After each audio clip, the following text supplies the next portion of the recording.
أهلا بكم. أم سارة وأبو سارة هم ضيوف حلقتنا لهذا اليوم. ألمهم يشبه ألم أغلب الكرد الفيليين، لأن فاجعتهم وحدة ومصيبتهم وحدة. ألمهم ما قل مرور الزمن، بالعكس صور شهدائهم وأحبائهم اللي فقدوهم بفعل فاعل خسيس خلت الزمن يوقف والدموع هي اللي تجري. كثير من عوائل الكرد الفيليين المهجرين قسريا في زمن نظام الطاغية صدام حسين بقوا في الجمهورية الإسلامية إلى يومنا هذا لسبب أو لآخر. لذلك سافرنا لطهران حتى نلتقي بهم ونلقي الضوء على بطولاتهم وتضحياتهم الكبيرة.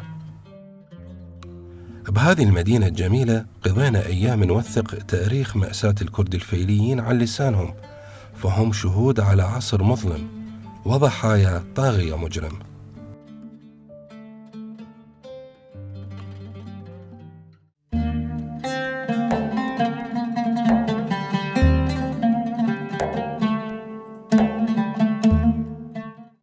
عم أم سارة تم تهجيره باجتماع التجار الشهير.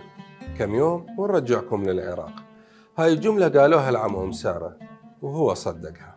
احنا ما جوي علينا البعثية بالمحل. أبويا وعمي ذولا كانوا بالسباع يشتغلون، فجايين قايلين عندنا كونفرنس، عندنا جلسة مال تجار. فعمي راح، أبويا كان متوفي أخويا، يعني أخويا وعمي اللخ ما راحوا، عمي ذاك راح. بعدين هناك بالصالون يجيبون منيبوسات وياخذوهم أثاري، يعني ماخذين. احنا بعد 3 أيام ما ندري، يدورون خابر على أخويا يقول ما جو، يعني أخويا وعمي ذولا ما راحوا ويا المنيبوس ذل مال جلسة مال تجار. بعدين هناك بعد 3 أيام يجي خبر من إيران يقول والله عمي يقول أنا وصلت. نقول وين وصلت؟ يقول وصلت إيران. فكم يوم قايلين ونرجعكم.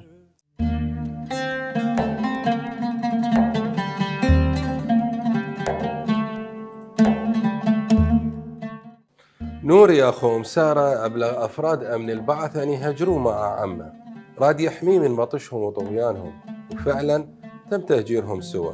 وبعدها فترة تم تهجير العائلة بأكملها إلى الجمهورية الإسلامية. التسويرات صارت أخويا هم جوي عليه، قال له أنت عندك خوات أيتام يعني يعرفوهم. بعدين قالوا أنت ما عليك تسويرة. عمي ذاك اللوخ قالوا أنت لازم تسافر. هذا قال ما أعرف عمي، فهم شلون؟ قال أنا مسافروني وياهم. فسافرون. بعد ما كم يوم جوي، يعني احنا أخويا كان 2 عسكرية عندنا، واحد هاي رمادي وذاك بتكري كان، بس يحملون أسلحة. إلى أن في يوم إجا لي البيت ماخذين بطن دم، قايلين أصدقائي دي يسفروهم. أنا جاي أشوف أمي بالعائلة. بعد إجا على مود 3 ساعات قال لي من خليك إلا تتبرع في بطل دم يلا تروح. إجا حوالي 3 ساعات وهم راح. قال يوم إذا سفروكم أنا حتى أجي وياكم. هو سفر، يعني هاي راح للمقر ماله. بعدين هناك إحنا ثاني يوم جوي علينا، جوي قال أنتوا ويا التجار، يعني إحنا كان تاجر. جوي علينا جابوا لنا منيبوس للباب جابوا لنا. وأبويا أخو توفى، إحنا 9 نفرات كنا، عمي ذولا هم 3 نفرات. يعني جوي راحوا جابوا أمي هم طبقة البيض بيديها، الله الشاهد. بعدين أمي تشيل يعني شوية من الهاي غراض ماكينة مال خياط قاعدة تخافنا. بعدين قال هاي مال الدولة، ما لكم حق أي شيء تشيلوا. اي احنا بعدين جابوا راحوا على بيت عمي جابوهم ويانا يعني هيك العصر كان. هالقد جوارين مسوين لنا كباب هاي قال كفتة ومال. بعدين هاي جو احنا دنديره ودرنا باللبن وبالهايه. بعدين جنط شوي محضر ملابس للطريق، قالوا لنا ما لكم حق هاي مال دولة، تأثروا. بعدين الجوارين طبوا علينا، شالوا مثلا من الجنط شمروا بيت الجيران جوارينا يعني خطيه قالوا. بعدين ما قفلوا الباب اي كان عندي فد بيت باسم مال خالتي باسمي. احنا ما طبوا مثلا مال ايش واحد يكذب بس هالطريقه جوي بدهم عندي بيت باسم مالتي، وانا كان ما هاي بيت خالتي كانوا مقدمين على شهاده جنسيه. انا البيت مالتهم باسمي. بعدين ابونا ما اقول له اخاف يروح بيت امانه. بعدين قلت لهم والله انا عندي بيت بشارع فلسطين، هم كان بيت وهم مشتغل. فجوي قالوا لي جوارينا طلعوا يعني هاي الايجار ذبوها بالاجراءات، وهم سفروهم بعد المشتمل مأجر البيت خالي. فهناك بعد هم مسجلوا هاي بيتهم. وبعدين احنا جابونا عن طريق يعني ساحة بيروت، شارع فلسطين ساحة بيروت، قال هاي اخير نظرة لكم.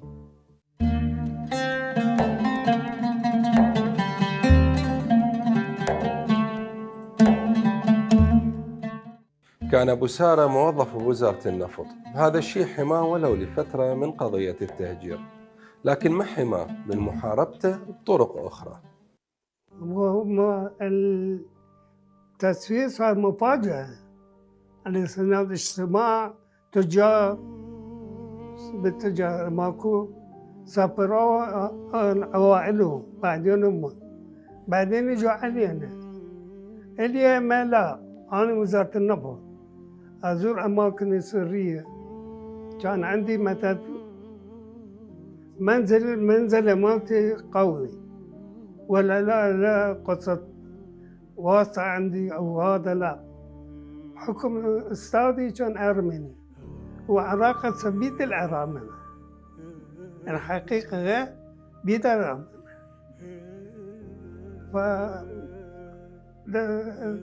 دزوا علي قالوا غير مكان الشغلة مالتك من التبريد على البارخ،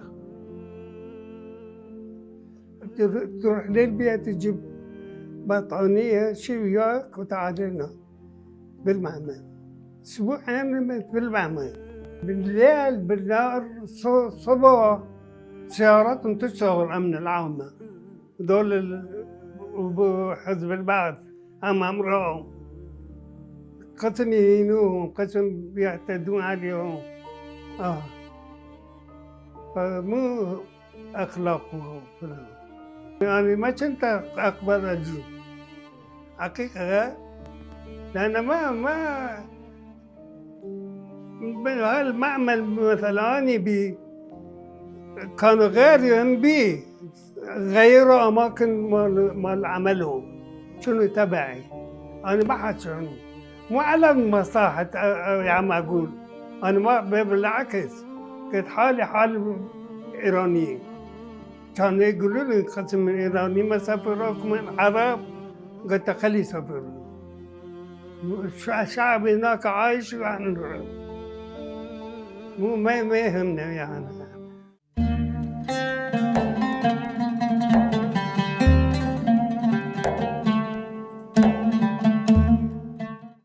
عاش أبو سارة أيام صعبة بذيك الفترة، بيت عمته يتم تهجيرهم قدامه، وبعض زملائه بالعمل ينقادون للإعدام.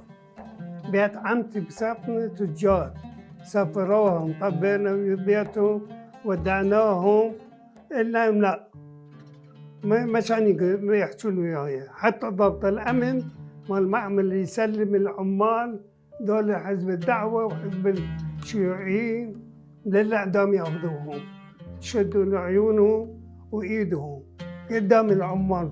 ساعة بالعشرة يجي يطلعوا من الساحة للباب، سيارة واقفة مسلحة ياخذوه إعدام. حقيقة أقول لك ما صار عندنا خوف، ليش يصير خوف؟ يسافرونا خلي يسافرونا، بس إلي لا، أنا سند مالي ظهري أرمني صادي أسند حتى أخذ أخته.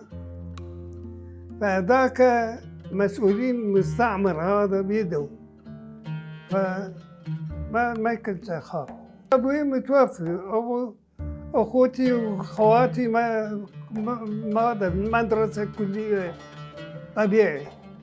بالمعسكر دزوا دول الضباط مالتهم ضابط توجيهي ما شنو يسموه، جعل الجنود احنا انتم لكم منزله وانتم كذا، واحنا هذا نسوي لكم بعد اشياء مساعدات، بس تعالوا ويانا.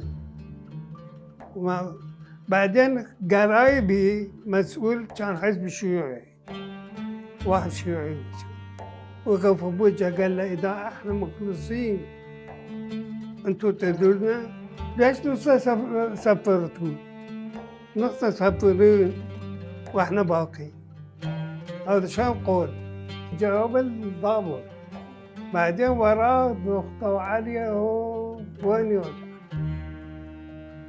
جاء اخويا من معسكر ويا ابن عمي، ولد عمي جو بالعطية بالليل، قال يابا هذول يسبوهم بالمعسكر، يسبوهم ويهينوهم، بالليل ياخذوهم يحفرون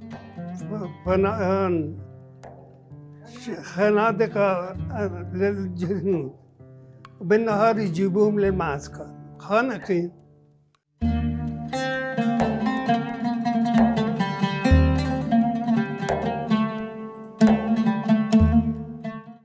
تتذكر أم سارة تفاصيل اليوم الأخير إلها بالعراق قبل التهجير، لحظات مرعبة ومناظر ما تغادر الذاكرة أبدا.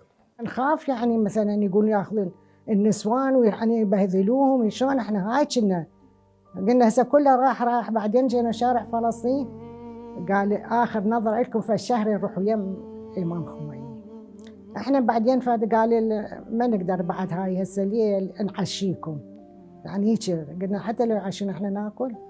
اي بعدين ساعه 2 جابونا الخانقين، من جينا نشوف خانقين كلها الناس كلها نايمه بالقاع كلها، شوف هاي عرف ذاك عرف.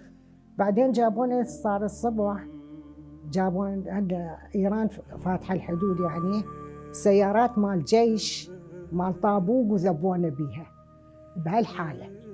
احنا لا نعرف مثلا شيء لا هاي، واحنا منتظرين راح يرجعونا، وعلى هالحاله بعد ماخذين اخويا وماخذين اخويا اللخ بغير طريقه اجى، كان 2 محجوزين واخويا هذا هم راحوا. ما مشينا احنا، بس جاوا يعني للصبح لما صار جابوا سيارات مال عسكريه، هاي اللوريات كبار مال طابوق ما شنو كلها صعدونا بيه وقال روحوا الايران. احنا جابونا ذولهم قالوا تفضلوا. اوائل ويانا صعدوا، وجماعات اللي كلهم نايمين حتى الصبح يطلعونا كلها من هاللوريات، كانوا يجيبون يحملونا. امي مشتريه لرمضان على مود يجي تنكه الدهن، ما عرفت اسمع من البيت كله تنكه الدهن على ابو 18 ابو 20. بعدين قالوا هاي شنو؟ قلنا له والله هاي الدهن. بعدين جو يكسروه حتى يصدقوا قالوا ايه هاي. بعد احنا بعدين قولتهم لا مثلا شيء من البرد مثله.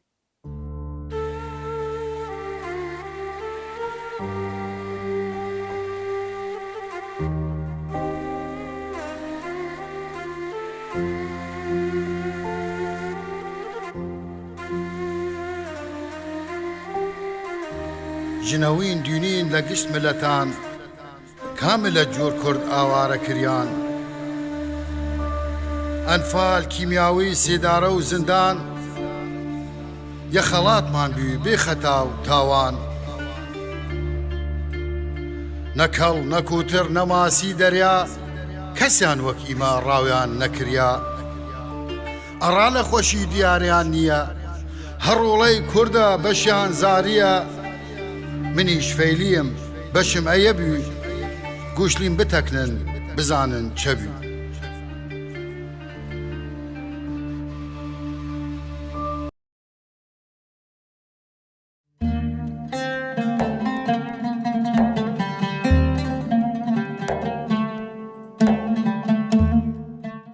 بعد ما شاف أبو سارة اللي جرى الأقاربة وللكرد الفيليين بشكل عام، وصل القناعة أنه الأمر ما عاد يحتمل، لذلك قرر مساعدة أخوته وأصدقائه على الرحيل إلى الجمهورية الإسلامية.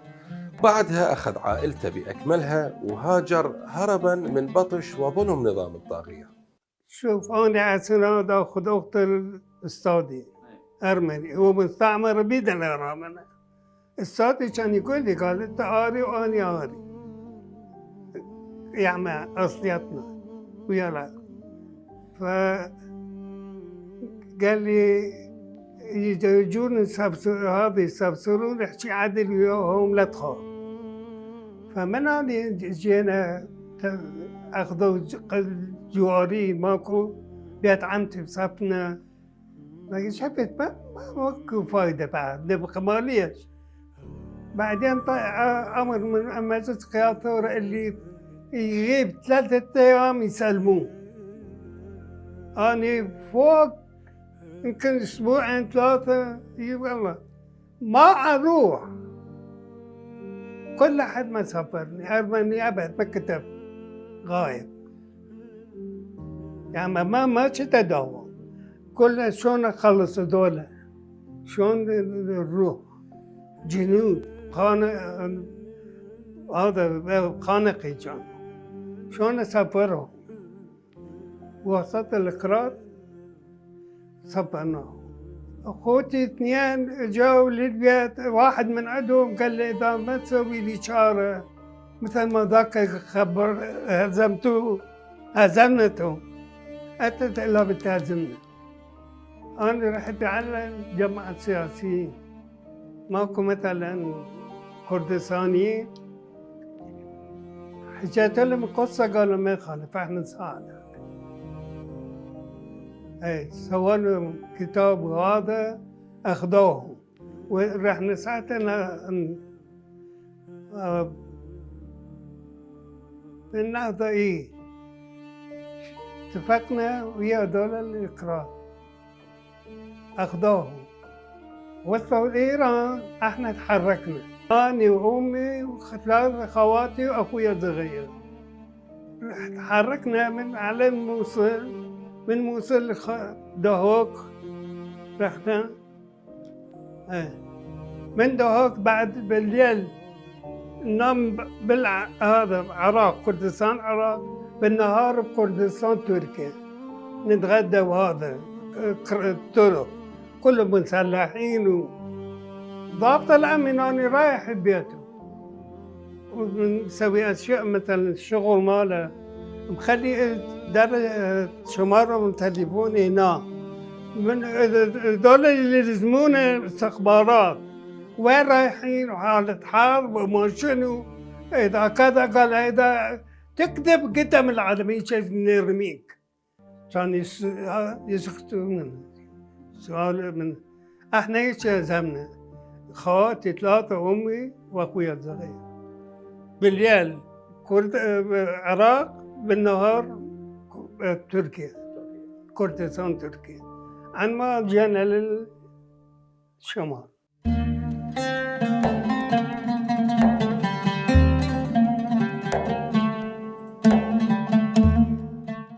فقدت أم سارة أخوها خيري وخالها اللي تم اعتقالهم أثناء خدمتهم العسكرية. تم تغييبهم مع آلاف الشباب الآخرين بدون ذنب. حرموا والدة أم سارة من أخوها ومن ابنها وخلوها تعيش بحسرتهم باقي أيام عمرها. خلص الكلية وش اسمه وأخذوه عسكرية. كان مثلا من يخلص يعني بالعسكر بالكلية يجي ويا أبويا بالمحل. أخوته ما كانوا يشتغلون يعني بالمحل ويا أبويا. هلقت طيب، هلقت يعني هاي يعني كلش كان يحب العائلة. كان أكبر منك ولا أصغر منك؟ لا أنا أكبرهم، هم أصغر مني، عندي حوالي 23 سنة هيك. بالعسكرية أخذوهم متخرجين، مو ياخذون بالتخرج، أخذوهم بعد ما شفناهم. بس كانوا يجون بيت قرايب عندنا هناك، تروح تزورهم وتجي مثلا اتصال. بعدين احنا ما سامعين لا صوتهم ولا شيء. آخر شيء قايل بعد لا تجون، ماخذين ملابسهم وشي، قايل بعد لا تجون، مالكم حق تجون. بعد ذاك الوقت ما ندري وين أخذوهم.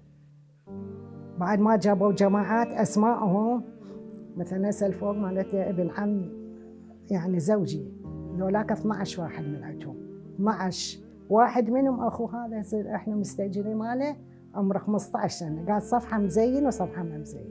من سمعنا ذولا قالوا كل ذولا المسجونين كانوا كلهم اخذوهم، يعني قال ماكو لهم اثر. خالي هم راح دور السجون قال ماكو لهم اثر. ما بعد ويا ما اخذوهم للعسكريه، بس هاي الليله اجى تبرح بطل دم على مود 3 ساعات، اخيرا راح بعد مشى، ما سمعنا اخبارهم. تبكي ليل ونهار تبكي، ليل ونهار تبكي على اخويا واخوها، ابنها واخوها. بعدين الجوارين احنا ما نعرف فارسي، بعدين الجوارين قايلين لها شايفين خالتي هاي مال 70 خالتي، اي قايله ايش بقى؟ قال هيك، قايله الله يساعدهم، هم مهجرين هم بلد كل شيء.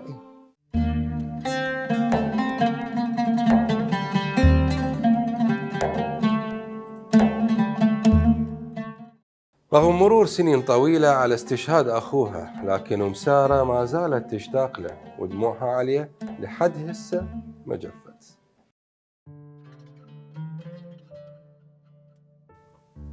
مشتاقين لهم يعني ولا يروح من ذهننا. ايوه فتح عرقة طول العمر الا يوم القيامة نتلاقى، يعني بدون ذنب والله العظيم. يصلون يصومون ما عليهم لا بهذا لا بذاك، بالله يجون يعني ما يطلعون بعد من 5 العصر بالبيت، هاي الجمعة شوي يفترون لا هاي ابدا والله. حتى اخلص الكلية الآداب اللغة العربية جامعة المستنصرية، بعدين قال اني احب اصير دكتور، والله حتى ذاك الوقت عمي صار عنده شو اسمه عينه مسدود شو اسمه المجري مال عينه، بعدين اخذنا لي الدكتور قال ضاربه ابره صار مزنجره بعينه، قام يعيط يصيح. بعدين اخوي خطيب كان بالكليه قالوا لازم تاخذيه للخارج، وكان عندنا امكانيه وهاي، راح النمسا راح هو وياه اخوي هذا اللي استشهد. بعدين هناك الصديق قال له بابا ابقى هنا، وهو اجى بعد لا هذا ولا ذاك، يعني عنده دراء حب له.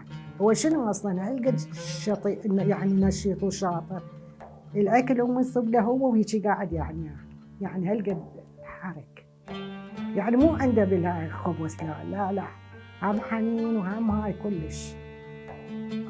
هو بايده يعصر الام ما يجزر على مود عينه. بعد ذاك اليوم احنا ما شفنا بالعسكري هاي بطل دم بيتم كملت الحسبه وبعد ما شفنا. اختي الصغيره كان يعني صغير ابويا توفى، واخويا ذاك كان عمره 6 سنين، هذا بعد هالقد يجيب اشياء لاختي، يعني من حين يقول تحس يعني ابويا فاقد. هيك كان يقول اسوي لكم فلان شيء، اسوي لكم شيء، يعني عنده امال. اي ما يدروا الموت يجي.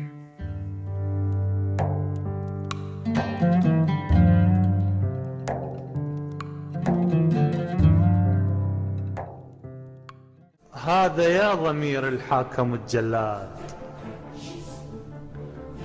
هذا يا ضمير الحاكم الجلاد، وما يذكر اسمنا ولا ضحايانا. هذا يا ضمير الحاكم الجلاد، وما يذكر اسمنا ولا ضحايانا. احنا اولادك الفيلية يا بغداد، وتاريخ الظلم مكتوب بدمان. هذا يا ضمير الحاكم الجلاد، وما يذكر اسمنا ولا ضحايانا. احنا كرادك الفيلية يا بغداد، احنا احبابك الفيلية يا بغداد، وتاريخ الظلم مرسوم بدمانه. من أرض الوطن طردونه الأوغاد، وما خلوا ولدنا يجون ويانا.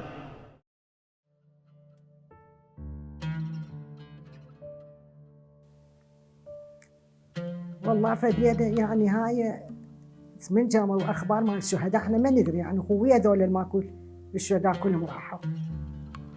انا شفت منهم اشوف هذا اخويا جايبين بيتنا خيابان هردهم يعني أمي كانت موجودة بيت عندنا أشوفها على المعلول،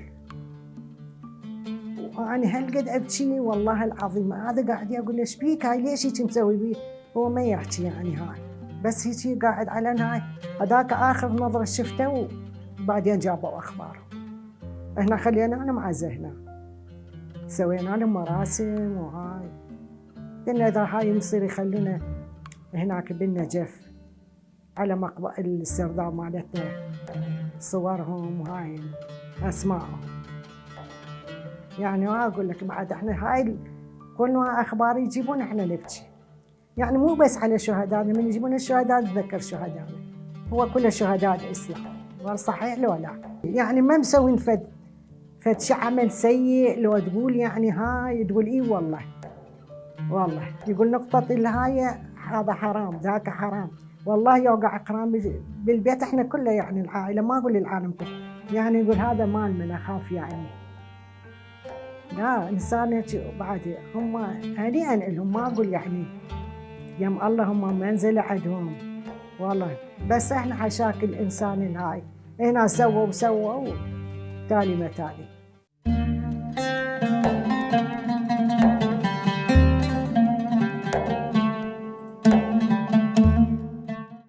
رغم حجم الظلم والقهر اللي شافوه بالعراق، لكن حجم الشوق كان أكبر.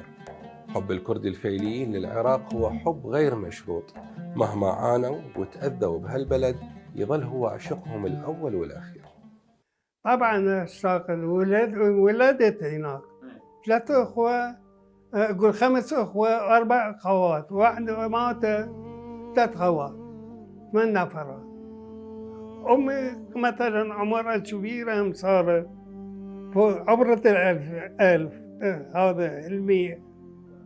يا الله يرحمها. كان هي هم كان هي تروح هنا منا لنا شايله هذا شو يسموه كفن مال نجف، اندفنت هنا. من تجي من اوروبا لبيتنا مثلا شهر جاء وياها هذا كفن، واحنا نعرف لان كلنا احنا هناك نجف. والله كنت أحن أنا لو قلت هسه متى ودوني لهناك، أبوي هناك مدفون وادي السلام، يعني مقبرة الحيدرية. عمي يعني بيبيتي ذولا كله قسم من هناك. عندنا سرداب يم المخيسة. أحن لأن وجود الأئمة، يعني نختلف إحنا عن ذولا. مو أقول لك إحنا كلتنا مسلمين صحيح لو لا كلتنا، بس إحنا طبعنا يختلف عن ذولا. يعني شقد ما هاي أنا كل ما هاي فات مرة رايحة للعراق بعد ما التسويرة 20 سنة للزيارة رحت هناك، كان من طاب الحدود باكر لما هاي. أول شيء أروح لمنطقتي، دوم أروح للزيارة وما أروح بعدين أصدقائي بالمنطقة. عندنا نقلات 13 نقلة أصعد فوق بدون تبلية، يقعد أبويا ما موجود، جقاير أشرب فلان أنطي الدنيا تضرب جواري أنطيهم من نوع زين درجيك وأنزل مثل الماء. ليش 5 سكتات أتذكر كل شيء، يعني ما عندنا كان بس مثلا نفر واحد يعيش 10 نفر، احنا لا أحد يشتغل ولا شيء. أبويا كان من يقول لكم صيروا يعني بالأحزاب قعدوا بالبيت، أنا ما ميت أنا عايش. أي أقول إحنا جوارين واحد حايط ويا اللوخ، بعد ما نطلع من الباب يعني من هاي الحايط ناوش اللوخ إفطارية هاي. وقلت صار إحنا كنا البيوت مالتنا 600 متر ما نفتح الباب، يعني هالقد أمن وأمان. إحنا مثلا نجي من المدرسة نمد إيدينا نفتح الباب. عيشتنا الحمد لله والشكر، لا مهتمين لا من هاي ذاك الخير. واحد يكذب وأكثر العراقيين يعني حتى لو كان عندهم غرفة هم يعني أحسن عيشة يعيشوا، لكن عيشتنا كل الزين. ليش واحد ينكر باكر أمام الله شو يقول؟ وحقوقهم قاعدين ما نشتغل، حقوق بالشهر هم يعطونا. أقول لها البنت أقول لها صح كنا بخير.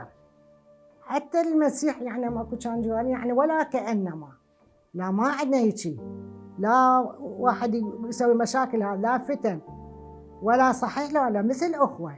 ما عندنا هذا كردي وهذا عربي وهذا شنو وذاك، لا. هو الله خالق الكون، حتى الكافر هو خالقه، صحيح لو لا؟ بس الإنسان هو يعني يجي يبدل الأشياء، يصير حقد بين العالم. مثلا أنا من أحكي لبنتي هيجي راح باكر عقبة هي تزرع حقد بقلبها، صحيح لو لا؟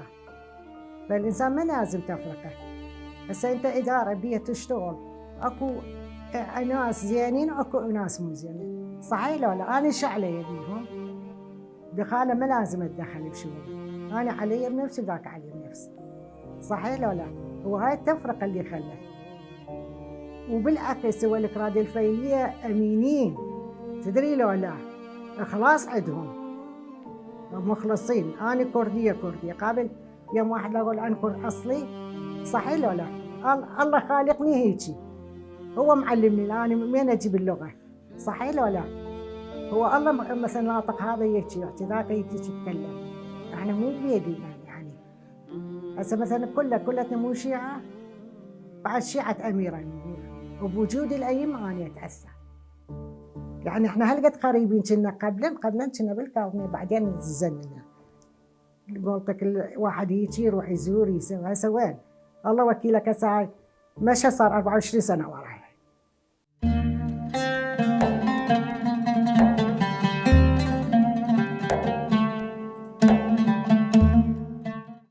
يعتبر التعويض المادي للعوائل المهجرة وذوي المغيبين هو من أبسط الحقوق، ما يعوضهم عن اللي فقدوا لا، لكن يعينهم على مواجهة هالحياة الصعبة. الغريب بالأمر أنه سارة ورغم كل ما مرت به ما تم تعويضها أبدا. كل شيء ما رحنا، عام كانوا يجون بالمجلس احنا في مرة قلت له انت رايحين، قالوا انت ماخذين حقوقها، قلت له والله ضبه بالكلام، احنا لا رايحين يعني مثلا ما مدعين ببيوته لا شيء، بس اخويا البيت كان باسمه هذاك، ما ادري بعد كم سنه احنا ما ندري، الى بعد جماعه من قالوا ترى البيت مالكم مبيوع، بس مبيوع يعني كان بيه من طيل الجماعه، يعني بايعي الحكومه من طيل الجماعه. بعدين اخويا باسم البيت، فاخويا بعد رايح هو ومرته، بعد ما ادري ماخذين تعويض ضايعي، احنا كل شيء ما حصلنا منه، ما مراجعين لا على اخوتي لا على حقوقنا، لا على مثلا يقولون كانت خواتي طالبات، واحده منهم سادة ابتدائي، واحده سادس ثانوي علمي، الاخ رابع، الاخ سادس، هذول قال كانوا الطلاب عندهم ذاك اليوم سمعنا وما حد يقول لنا، يعني يقول شكو يقول هيجي ماكو احنا نروح للعراق. بعد من احنا الانسان يكذب على انسان بعد ايش ما ادري. والحكومه مثلا اللي يجون جماعه، صحيح لو لا؟ انا ما اعترض غير، بس مو انا منطي شهداء منطقه، صحيح لو لا؟ لازم هم يفكرون من يجون يروحون الجماعات ما عندهم ياخذون حقوق، ايش قد جايين موزعين، والله احنا الله الشاهد هذا باكر نصلي ونصوم حرام باكر الوفايه مالتنا برقبتنا، صحيح لو لا؟ مثل فوتوكوبي قولتك يطلعون الفيلم مالتنا. انا مره جو شي يسموه هاي المسجد مالتنا الحسينيه مال الانصار، كل واحد $100 انطاني، يعني عائله الله وكيلك اخاف يعني. ومره هم ما ادري هم خابروا علي والله العظيم، قالوا تعالي فلان مكان يعني مال الشهداء، بعدين انا رحت انطوهم جوائز وانطوهم هاي كل واحد $100 ما ادري اي الله شاهد. بعدين ايش قال لي هسه ما صاحوا لي مصحى، قلت لهم انتم مخابرين علي، بعدين قال انت منو قايل لك؟ قلت له والله انتم مخابرين، واخويا قلت له هذا فلان شيء تعال فلان مكان، حتى جماعتنا كانوا اخوه منطقه خطيط لا، قالت انتم انا مخابره، انا ايش بدري هذا المكان وين حتى اعرف، صحيح ولا لا؟ واحنا هنا لما الله شاهد من قلنا بعد احنا كم سنه قلنا ما نقول احنا عندنا شهداء هنا بايران، نخاف نقول يعني. بعدين قالوا انتم شلون ما تاخذوا ماشي؟ احنا نحلف نقول ما ناخذ، يقول لا لا والله وكيلك ما مرت برا كم مره قالوا قلت لهم احنا عندنا بعد لا، قالوا ثاني عندهم مخصوص هنا مخصوص بالعراق، قلت والله احنا ما بعد احنا منا لا براجعين ودوروا فايلنا بالعراق. اي احنا شو نريد من العراق؟ مثلا لسه احنا مستاجرين، هذا مريض بنتي همينه، انا عندي بس طفله هاي البنيه يصير بينا شيء ما عدا ما يصير. متخرجه ماخذه ماجستير قاعده بالبيت، يقول واسطه عندك؟ اقول معاد الله واسطه. صحيح غير يدوروني البيوت يشوفون منه، هذا صار 20 سنه مريض، كان يشتغل بشركه النفط. لا حقوق ولا شيء، وعنده قاع عمينا وكله. يلا كم مرة جايين الله الشاهد قايلين ايه اسماءكم دازيهم روحوا رايحين ودنظر الحقوق مالتكم والرواتب، قلت يجوز باسمنا دا ياخذون احنا ما ندري. والله مو يسوون كل شيء. صحيح لو لا علما هذا الحرام باكر بنتي لو تاكله لو ابني، صحيح لو لا؟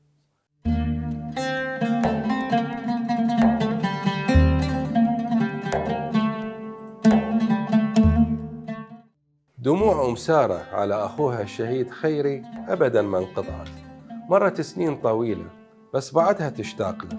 كل اللي بقالها منه صورة تغسلها بدموعها، ما إلى قبر تزور بيه وما إلى تراب تبكي عليه، لأن خيري باختصار مغير. سلام أخوي العزيز، رحت وأخذت قلبي وياك وأبوي بالقهر بالقلب كله بالقهر ماتوا. منتظر ليل ونهار تبكي عليكم وعليك وعلى سعيد. وين راحوا قبور ما عندكم، بس بقى صوركم من راح نخلص القد اطلب من عندنا صور. وين راحت عزيز قلبي؟ خواتك كله ليل ونهار والله نبكي ما نلاحق ابن البكي. كل ما اخويا نوري متحطم ذاك مسوى سكته، هذا هيجي صاير بي كله من وراك. اخويا الحنين كنت ليل ونهار تدوم على امي وتحن عني وتلاحق قد بس اشوفك. اخيرا واحد بدون شوفتك بدون قبرك، وين نجي نزور قبرك حتى يخفف آلامنا عليه؟ وين رحت؟ كل ليل ونهار اخوتي خواتي يبكون كل ما جايبين شهيد احنا منا أنا بكينا ما يخلص. بس رب العالمين دي بس واقفين احنا هيجي، بس المنظر مالتنا واقفه ولا قلوبنا كلها خلصانه. رحت وبعد جيت، هو ذاك الليله جيت للبيت على مود 3 ساعات تبرعت بده ببطل. قال ايش وقت تروحون حتى انا ما اخلص وياكم؟ بس ما عرفنا الموت يلحقك بدون اجلك جاي. رحت وخوف والله قتلنا ثانيه ما احنا جوي علينا. اخذونا بعد احنا منتظرين ايش وقت يجي خبرك نفرح بيه، بس اجى الألم مالتك حرقنا حرق. لحد الآن احنا عايشين بس حبك بقلبنا والبعد والقبر ماكو. نقول ايش وقت نشوف قبورهم حتى نزورهم. رحتوا بلا قبر بلا أم بلا أب بلا أحد يوقف عليكم على راسكم ايش سووا بيكم. احنا كل سنة نحيي الذكرى مالتكم ونبكي وندوق ونتمرض وهيش ماكو. نشوفكم تسووا بكل شيء كذا ما عندكم، لا أذية على أحد، لا هيجي الله ينتقم من أبو السبب اللي سوى هيجي بيكم. رحتوا بلا أكل بلا شرب بلا، يعني لو مسوين ثاني بكنا نقول إيه والله. لا أحزاب لا كل شيء، من البيت من الكلية للبيت، من الهاي المحل مال أبويا تجي للبيت. وين رحتوا؟ ما شفناكم آخر لحظة، لحد الآن منتظرين لنموت واحد وماكو إلك لا قبر لا هيجي لا اسم لا هاي، بس الصور داقين بالمساء بالمسجد بالحسينية ونروح نشوف، نروح نسلم عليكم ونيجي. وكل سنة الذكرى مالتكم نحييها. عفت أخويا ايش قد عفتهم. نوري سوى مريض عليك، مريض غيرنا والله. شوف الأم راح الأب راح الهاي راحوا كلهم، أخوته كم كل خواتهم كلها مريضين، ماكو واحد عندنا سالم. وإحنا بس ذكراك نقول نشوفك هالشخصية كنت هالحنين على كل حنين على كل. عمي الحجي هم مات والحجيات ماتوا وكلهم، بس يقول خيري وخيري وراحوا كلهم. بس احنا ضالي احنا هنا ده ننتهي بدون نشوفكم.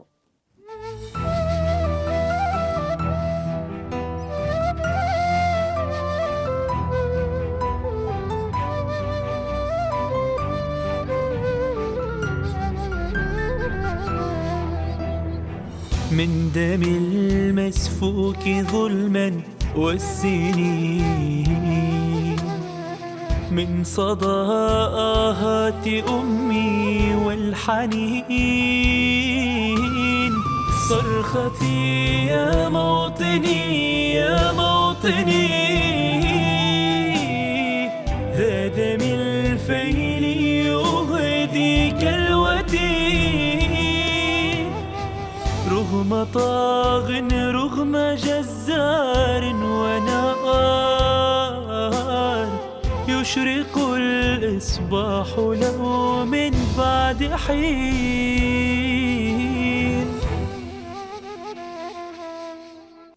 الله ينتقم منا السبب. شو مسوي نحن؟ كنت دولة كانوا هناك بالعراق وياهم هنا نم وياهم كل مكان، بس احنا الابرياء ماكليها والله. اللي ما عنده شيء ما عنده ذنب واكله والله. اخويا اروح لك فدو، خواتك يروحوا لك فدو. اخويا ما ذاك اذا ما اخذ صورتك وخاله هناك قدامه والله. شو نقول بعد؟ كل شيء ما عندنا حكي، البكي وغيره. هاي دائما البكي مالتنا وما نفارقه ابدا، ما نفارقك لما بالحياه احنا قلبنا يمك. بعد انتهينا بعد خو هيك ام الليل ونهار تدق عليك وعلى سعيد والله، الا ان جوي علينا الجوارين لما افتهموا بعدين قالوا الله يساعدكم بدون ذنب بدون شر دونا. والله كنت تقول شو اسوي عني الامي، نقول له الله كريم الله كريم والله. كنت توايا تحن على امي وهوايه. ابويا مات انت كنت بس بعد ابويا خويك نيال ذاك نايم بالنجف، واحنا هنا متهجوين لا ليل ولا نهار عندنا والله، ونفكر عليك اخويا العزيز. اروح فدوى احنا الخوات الاربع.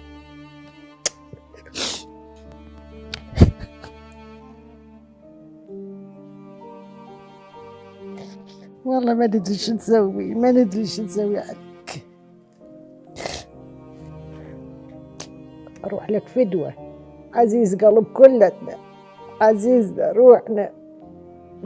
كل شي ما شفت، كل شي ما شفت غير الأذية. تركض ويا هذا وتركض ويا ذاك، ما تقعد راحة تقول أنا ودي هذا ذاك ودي الطبيب، هذا عمي أخذته سويت له عملية ذاك هو كل شي. أروح لك فدوى إن شاء الله بالجنات. أنتم كلكم الشهداء، كلهم أخواننا، كلهم نبكي عليهم. راحوا ضحية مع جماعات دا يتمتعون ودا يتونسون باسم شهدائنا والله. ويا راحوا الله وياكم.